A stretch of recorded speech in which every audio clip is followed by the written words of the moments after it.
But now that we're talking about fear, I'm thinking about its relationship to people having kind of a block when it comes to minimalism.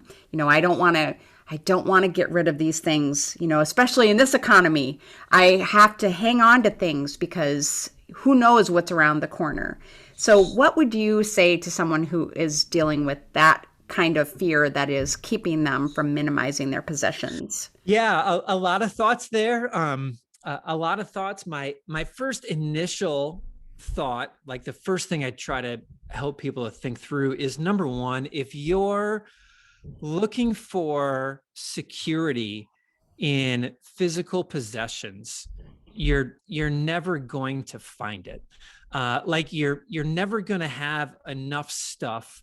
It's a little bit like money in that way, where like over 80% of millionaires would say that they don't have enough money. And we think, okay, I just want to have enough money to feel secure. And the problem is we never get there. Like even if you have $1 million, you don't feel like you have enough.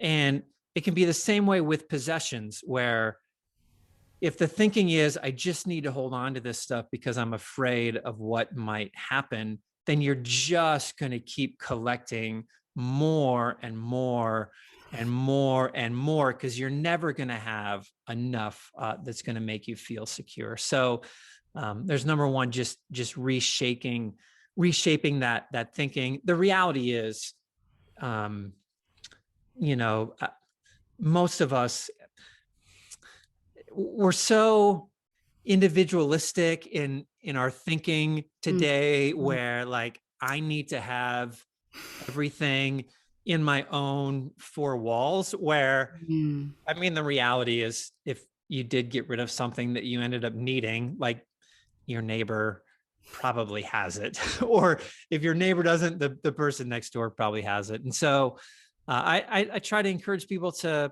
there's another fear to think through. I mean, why don't we ever fear um, owning something that we don't need for the rest of our lives? Or how about the fear of, I'm keeping something that's collecting dust on my shelf that could be used by the single mother somewhere in my town, and I'm depriving them of the opportunity to use that item because I'm afraid to let it go. And so I think that there's other fears that we should be thinking through and can be thinking through. And just from a Christian point of view, I mean, I'm not ever going to find security in the things that I own, but my security is in a God that is going to take care of me and is going to provide for me. And if he cares for the birds, then he's going to take care of me. And it's not about keeping a basement full of stuff.